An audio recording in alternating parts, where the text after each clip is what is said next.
La nouvelle constitution gabonaise présente des atouts particulièrement importants.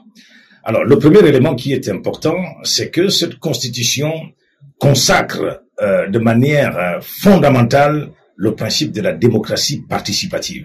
Ce principe est énoncé dès l'introduction, c'est-à-dire dès le préambule de la Constitution.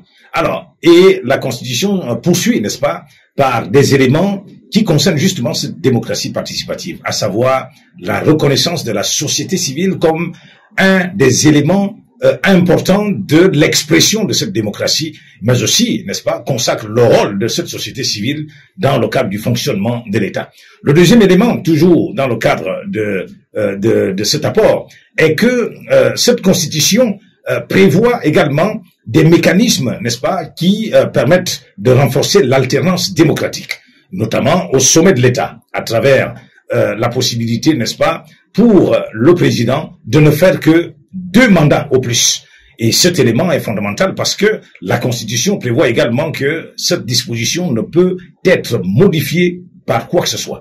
Élément également important, c'est que on ne peut pas avoir au niveau de l'État une sorte d'alternance familiale, c'est-à-dire le président de la République sortant, que ce soit après son premier mandat ou après le deuxième mandat, il ne pourra jamais être remplacé directement par son conjoint ou par ses descendants.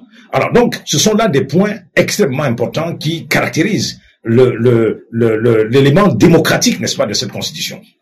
L'autre apport de cette Constitution, c'est qu'elle garantit l'état de droit. L'état de droit, c'est-à-dire un état dans lequel, eh bien, la Constitution devient la loi fondamentale. Et le principe est posé dès le préambule, en indiquant clairement que la Constitution est la loi suprême du pays. Le deuxième élément, n'est-ce pas, de l'état de droit, c'est que la Constitution prévoit des droits fondamentaux spécifiques. Nous avons, par exemple, le droit à l'électricité et le droit à l'eau. Nous avons le droit de travailler, le droit de bénéficier d'un salaire équitable. Nous avons également le droit à la protection des données personnelles. Nous avons également la protection des Gabonais établis à l'extérieur. Nous avons le droit pour l'État gabonais de protéger les étrangers. Tous ces mécanismes existent dans la Constitution. L'autre élément, c'est que la Constitution institue un régime présidentiel, donc qui prévoit la séparation des pouvoirs au niveau horizontal, mais aussi au niveau vertical. La séparation horizontale concerne donc les grands pouvoirs que nous avons. Nous avons un pouvoir exécutif entre les mains du chef de l'État, un pouvoir législatif entre les mains du Parlement, composé de 2 chambres, l'Assemblée nationale et le Sénat. Nous avons aussi un pouvoir judiciaire indépendant qui est proclamé dans la Constitution.